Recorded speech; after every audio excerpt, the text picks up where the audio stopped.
آ جائے بھائی ساتھی، تھوڑا سا ساتھی حرکت کر لیں گے، کیونکہ آنے والوں کو جگہ دے دیں. آنے والوں کا اعزاز کرنا، آنے والوں کا اکرام کرنا. حدیث میں آتا ہے مومن دوسرے کے لیے تھوڑا سا سرکتا ہے نا تو اللہ جل شانہ اس پہ بھی گناہ معاف فرما دیتے ہیں، کیونکہ یہ آنے والے مومن کا اعزاز ہے، اکرام ہے.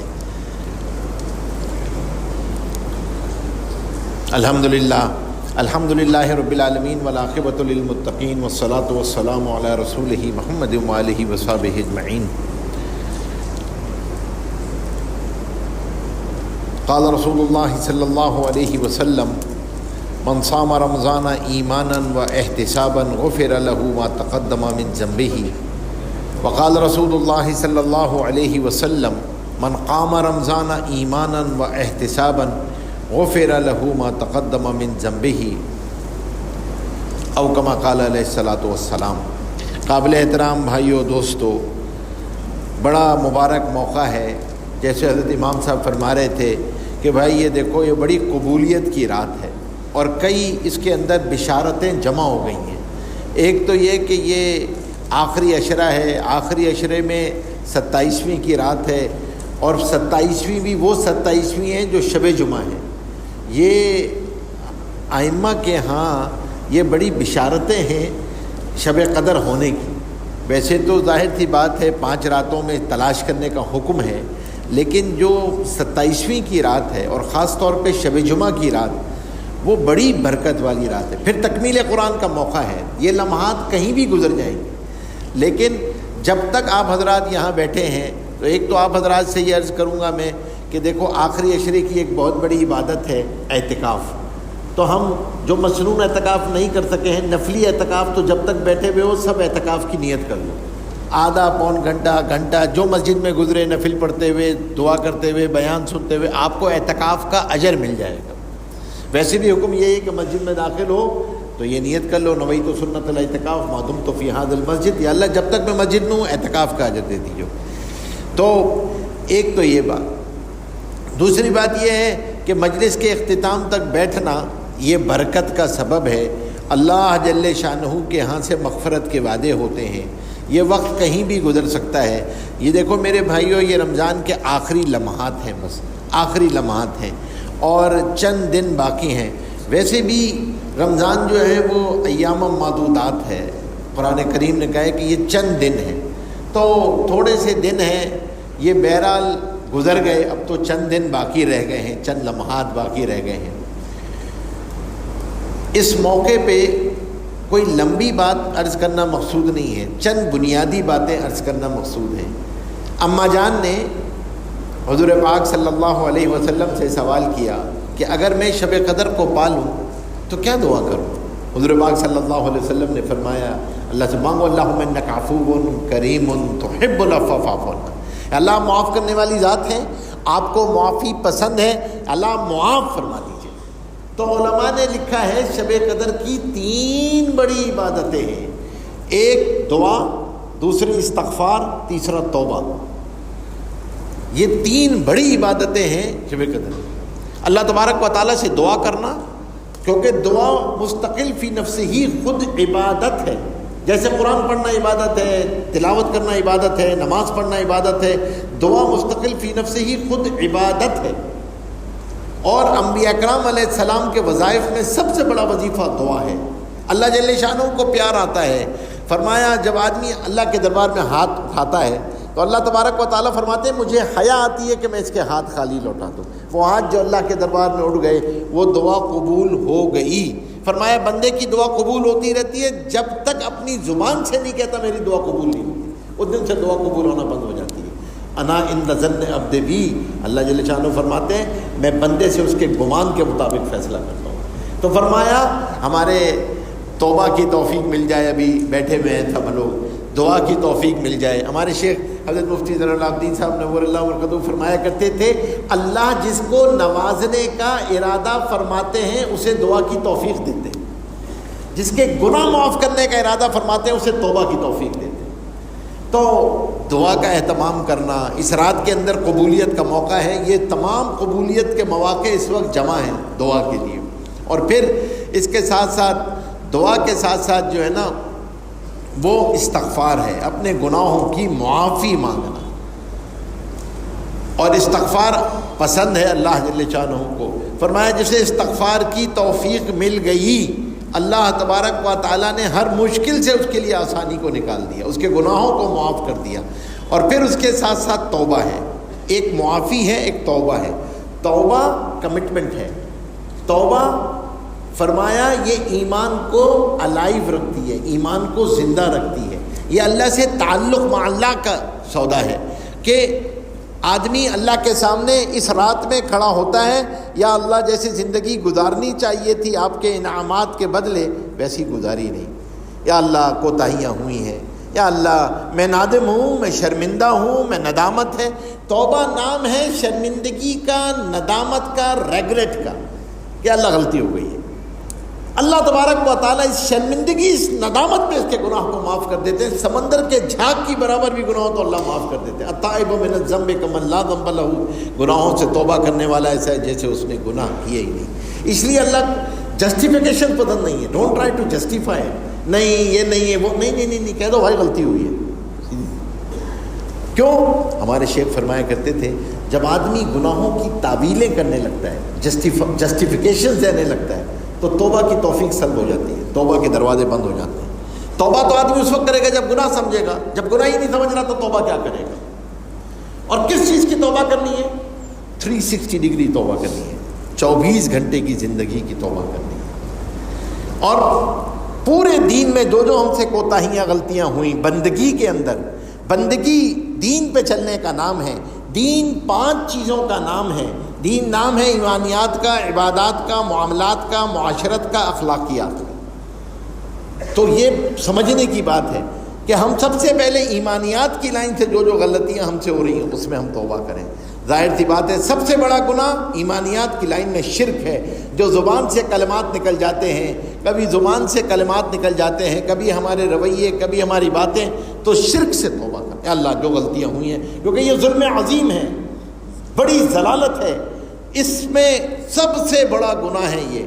تو فرمایا اس پہ توبہ کرنا. شرک، اور اس رات میں بھی دعا کی قبولیت کی علامت ہے کہ شرک کرنے والا اگر توبہ نہ کرے تو اس رات میں بھی دعا قبول نہیں ہے. تو دعاؤں اس لیے ضروری ہے. ہمیں پتہ نہیں ہوتا، بعض دفعہ زبان سے ایسے کلمات نکل جاتے ہیں. دوسرا بڑا گناہ ایمانیات کی لائن کا وہ مایوسی ہے. مایوسی پیدا ہوتی ہے ناشکری سے.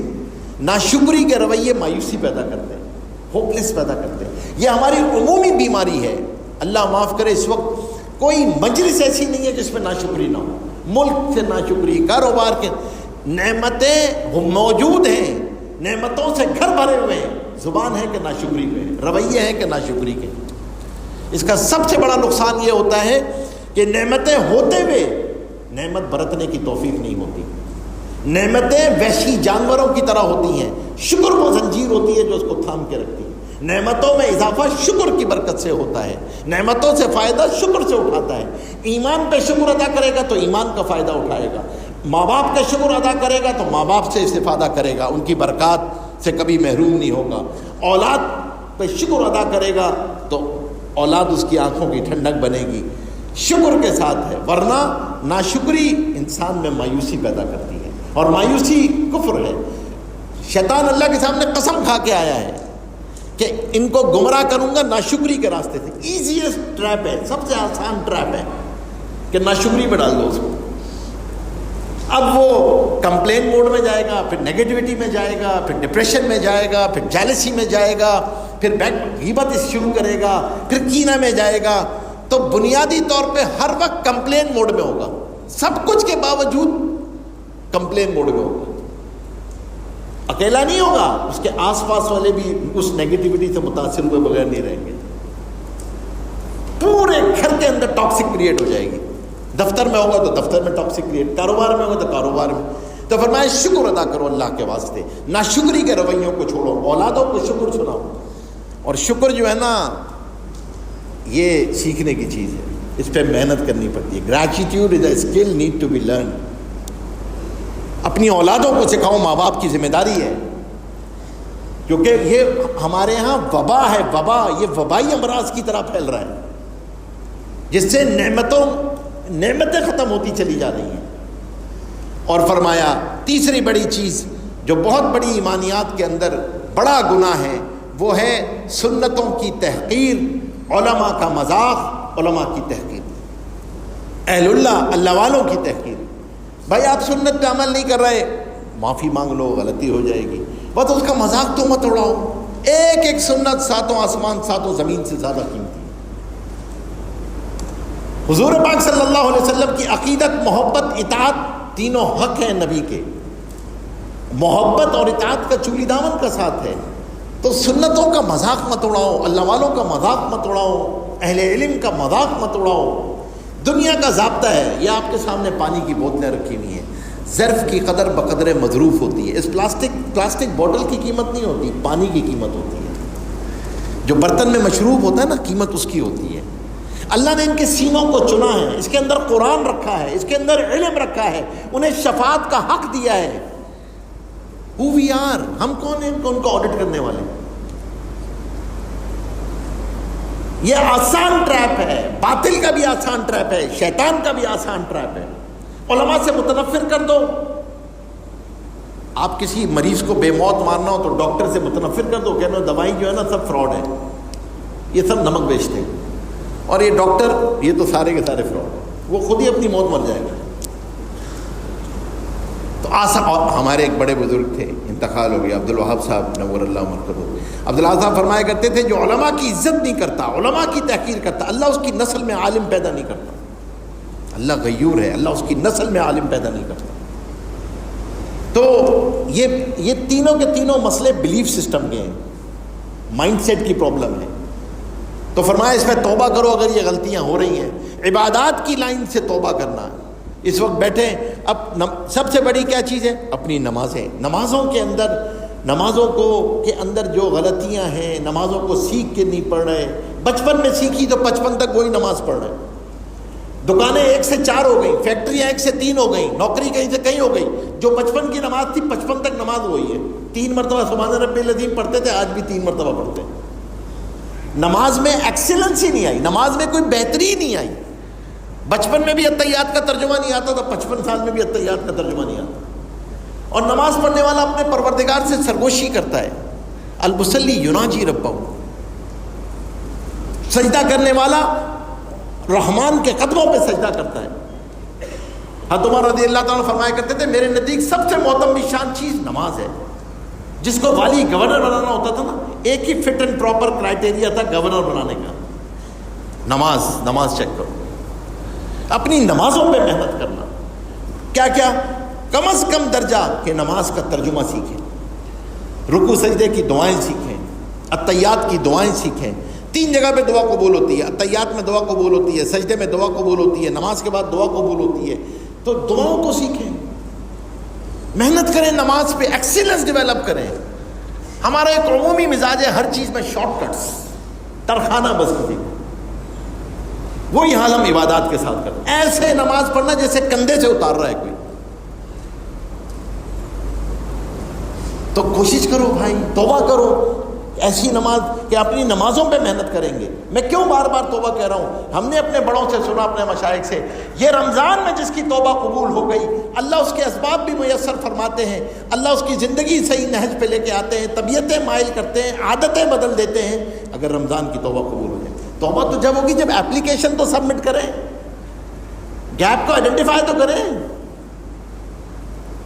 آدمی گیپ آئیڈینٹیفائی کرے گا تو ریٹیفائی کرے گا نا۔ اصلاح کا سفر ادراک اعتراف سے شروع ہوتا ہے۔ آدمی کو ادراک ہوتا ہے، اعتراف کا نام توبہ ہوتا ہے، پھر اللہ تبارک و تعالیٰ اس کی اصلاح فرما دیتے۔ تو اپنی نماز رفتار آہستہ کرو، آہستہ پڑھو۔ ہمارے شیخ فرماتے تھے، جب سکھاتے تھے فرمایا کرتے تھے سورہ فاتحہ 7 سانسوں میں پڑھو، توڑو، ہر آیت پہ سانس توڑو، اطمینان کے ساتھ پڑھو۔ اپلیکیشن ہے نا، درخواست ہے اللہ کے دربار میں، اس رفتار سے پڑھتے ہیں کہ اگر کوئی آپ کا خادم آپ کے سامنے اس رفتار سے اپنی درخواست پڑھے نا تو آپ کو پلے بھی نہ پڑے گی کیا بول رہے ہیں۔ آرام سے، اطمینان سے، خشوع خضوع، ترجمہ اطمینان سے نماز کو سیکھیں۔ پھر قرآن کریم کے ساتھ اپنے تعلق کو ڈیولپ کریں۔ قرآن کی لا تعلقی بہت بڑا گناہ ہے۔ اور فرمایا اس کا کیا حق ہے قرآن کا، کہ قرآن کا حق ادا کرو، اسے سیکھو، اس کا ترجمہ پڑھو، اس کی تفسیر پڑھو، اس پہ تدبر کرو، اس پہ عمل کرو، اس کی دعوت دو، یہ قرآن کا حق ہے۔ اللہ نے 3 اٹارنی مقرر کیے ہیں آپ کے، آپ یہاں پہ ہائر کر سکتے ہیں برزخ کے لیے، قبر کے لیے، محشر کے لیے۔ 3 اٹارنی ہیں، ایک قرآن، دوسرا رشتہ داریاں، تیسرا روزہ۔ بچے کو حافظ بنا دو تو چوتھا اٹارنی وہ ہوگا، آپ کی شفاعت کرے گا، تینوں کو شفاعت کا حق ہے، آپ کے ساتھ ساتھ ہوں گے۔ ورنہ آج ابھی امام صاحب دعا کر رہے تھے، یا اللہ اس قرآن کو ہمارے لیے سفارشی بنائیو، ہم پہ دلیل نہ بنائیو۔ حضور پاک صلی اللہ علیہ وسلم نے قرآن نے ذکر کیا ہے، محشر کے میدان میں کمپلین لانچ کریں گے امت کے خلاف کہ اس امت نے اس قرآن کو اپنے پیٹھ پیچھے ڈال دیا تھا، مہجورا۔ تو بھائی قرآن کے ساتھ تعلق جوڑو، اللہ کے واسطے اس کا ترجمہ پڑھو۔ محبوب کا کلام ہے، محبت کا دعویٰ ہے، آپ ٹارگٹ آڈینس ہیں، خطاب کے نام ہے، کیا لکھا ہے یہ نہیں پتا، یہ نہیں پتا کیا لکھا ہے۔ بھائی تفسیر پڑھو، تدبر کرو، ایک رکوع پڑھو، اپنے گیپس کو آئیڈینٹیفائی کرو، ٹیک ہوم نکالو، ٹو ڈوز نکالو۔ پورے قرآن میں ایمان کی ڈیفینیشن نہیں ہے، مومنین کی تعریف بیان کی ہے، علامات بیان کی، علامات، تعریف علامات کے ذریعے، محسنین کی علامات ہیں، مفلحین کی علامات ہیں، عباد الرحمن کی علامات ہیں، منافقین کی علامات ہیں، کافرین کی علامات ہیں، ظالمین کی علامات ہیں۔ تو فرمایا ایمان کو ایمان کی علامتوں سے تلاش کیا کرو۔ میں کہاں فال کرتا ہوں؟ قرآن کہتا ہے فی ذکرکم، تمہارا ذکر ہے اس کے اندر، اپنے آپ کو تلاش کر لو، ان وچ کیٹیگری یو فال۔ تو میں آگے بڑھیں، قرآن کے ساتھ تعلق جوڑیں، اپنی اولادوں کو اپنے گھر میں قرآن پڑھیں، تفسیر پڑھیں۔ حضرت شیخ الاسلام صاحب دامت برکاتہم نے آسان ترجمہ قرآن لکھا، آسان تفسیر لکھی، اپنی اولادوں کے ساتھ بیٹھ کے پڑھیں، ایکسپلور کریں ان کے ساتھ قرآن کریم۔ اور پھر تیسری بڑی چیز کہ بھائی عبادات میں جو حقوق العباد بھی ہے، عبادت بھی ہے، وہ ہے زکوٰۃ، کہ زکوٰۃ کو صحیح طریقے سے ادا کریں۔ یہ جو میں آپ سے چیزیں گنا رہا ہوں نا، یہ انوائرمنٹل کرائم ہے، اللہ کے تکوینی نظام کو ہلاتے ہیں، جس سے دعائیں قبول ہونا بند ہو جاتی ہیں، رزق میں بے برکتی آ جاتی ہے، زندگی میں بے برکتی آ جاتی ہے، وقت میں بے برکتی آ جاتی ہے۔ شرک، اسی طریقے سے ناشکری، اسی طریقے سے سنتوں کا مذاق اڑانا، نماز کی کوتاہیاں، قرآن کریم کی لا تعلقی، اور زکوٰۃ کو نہ دینا، سیکھ کے نہیں دینا، الٹ ٹپ دینا، پتہ ہی نہیں ہے، کبھی کسی سے پوچھا ہی نہیں عالم سے، پرسیپشن پہ نکال رہے ہیں زکوٰۃ۔ بھائی زکوٰۃ کیسے نکالتے ہیں، کیسے نکالنا ہے، حکم ہے، ورنہ سارے مال کو میلا کر دے گی۔ اور اس کو سیکھو، کون کس چیز پہ زکوٰۃ نکلے گی، کس پہ زکوٰۃ نہیں نکلے گی۔ اور پھر یہ تو عبادات ہیں، یہ پورے دین کا 25% حصہ ہے۔ 75% حصہ جو ہے نا وہ معاملات ہیں، معاشرت ہے، اخلاقیات ہے، مشکل باب ہے دین کا۔ عبادات تو اپریسیشن باب ہے، آپ کو اپریشیٹ کرتے ہیں سب، عمرہ کرنے جائیں گے اپریشیٹ کریں گے، حج کرنے جائیں گے اپریشیٹ کریں گے۔ یہ مشکل باب ہے، معاملات کا باب۔ اس میں جو ہم سے غلطیاں ہو رہی ہیں، سب سے بڑا مسئلہ ہمارا یہ ہے، جو ہمارے بلیف سسٹم کا مسئلہ ہے، مائنڈ سیٹ کا مسئلہ ہے، کہ ہم معاملات، معاشرت، اخلاقیات کو دین ہی نہیں سمجھتے۔ ہمارے شیخ فرمایا کرتے تھے دین زندگیوں میں عبادات کی لائن سے داخل ہوتا ہے اور معاملات کی لائن سے نکل جاتا ہے۔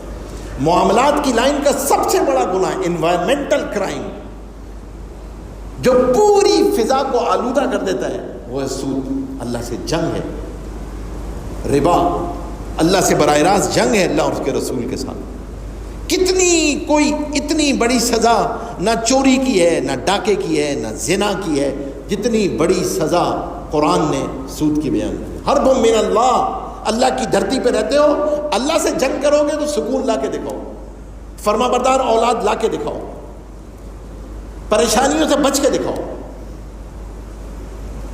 جنگ ہے، کون سروائیو کر سکتا ہے اللہ سے جنگ کر کے؟